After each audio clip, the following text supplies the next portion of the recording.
Assalamu alaikum dear viewers. Hope so you all are fine. As usual, I am Shahzan Amro from Wakas Educational Academy Lakana. So आज chapter number first का lecture number 2 lecture number second levels of organisation. Levels of organisation जो है ये mostly students को confusing लगता है, but ये बिल्कुल सिंपल सा कॉन्सेप्ट है। सिर्फ तवज्जो से अंडरस्टैंड करिएगा। सबसे पहले जो लेवल्स ऑफ ऑर्गेनाइजेशन में आता है वो है सब एटॉमिक पार्टिकल्स। अभी सब एटॉमिक पार्टिकल्स ऐसे पार्टिकल्स होते हैं जो पार्टिकल्स जो हैं आपस में मिलके एटम बनाए। अभी सब एटॉमिक पार्टिकल्स कौन कौन से होते हैं? इलेक्ट्रॉन, प्रोटॉन और न्यूट्रॉन। इलेक्ट्रॉन के ऊपर नेगेटिव चार्ज होती है, प्रोटॉन के ऊपर पॉजिटिव और न्यूट्रॉन के ऊपर कोई भी चार्ज नहीं होती।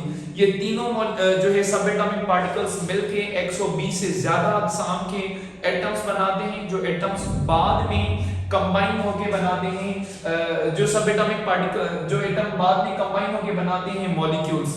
ठीक है, तो एटम्स जो है सब एटॉमिक पार्टिकल्स मिलके बनाते हैं एटम्स जो 120 से ज्यादा अक़साम के होते हैं।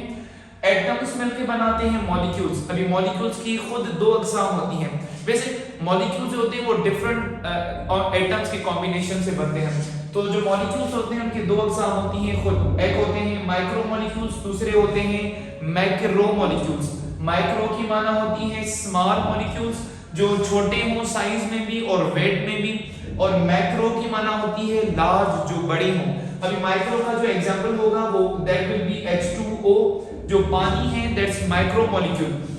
और मैक्रो का जो एग्जांपल होगा दैट विल बी DNA और RNA, ribonucleic acid and deoxyribonucleic acid. ये बड़े मॉलिक्यूल्स होते हैं, that's why they are macro molecule.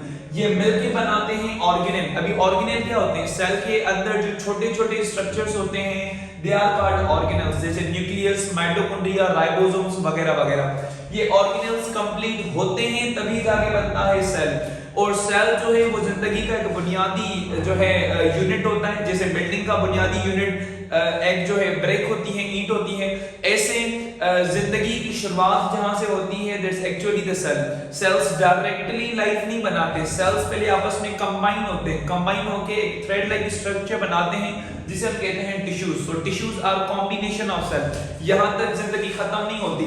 Tissues जो है बाद में कंबाइन होके बनाते हैं एक पूरा ऑर्गन। ऑर्गन जो है डिफरेंट ऑर्गन, जैसे दिमाग एक ऑर्गन हो गया, हार्ट ऑर्गन हो गई, और जो है फेफड़े ऑर्गन हो गए, किडनी जो है ऑर्गन हो गई। ये सारे ऑर्गन्स कलेक्टिवली काम करते हैं फॉर वन पर्पस, तो उनको हम कहते हैं ऑर्गन सिस्टम। जैसे रेस्पिरेटरी सिस्टम जिसमें हमारे nostrils, nasal cavity, lungs, trachea, ये सारे ऑर्गन्स कंबाइन होके काम करते हैं ताकि वो रेस्पिरेशन कर सकें। तो इनका कलेक्टिवली काम किसी एक पर्पस के लिए जो होता है उसको हम कहते हैं क्या? Respiratory system. ऐसे बहुत सारे सिस्टम होते हैं जो कंबाइन होके बनाते हैं ऑर्गेनिज्म जो हैं उनमें और स्पीशीज में फर्क होता है थोड़ा बहुत। ऑर्गेनिज्म लिविंग होते हैं, स्पीशीज सारी लिविंग होती हैं पर सारे ऑर्गेनिज्म स्पीशी नहीं होते। जैसे जो है खच्चर जो है एक स्पीशी नहीं बल्कि ऑर्गेनिज्म है। स्पीशी कहते हैं कोई भी ऐसे जानवर जो अपने वालिदैन से मैच हो और जिन्हें सलाहियत हो, कैपेबिलिटी हो अपनी नस्ल को आगे बढ़ाने की।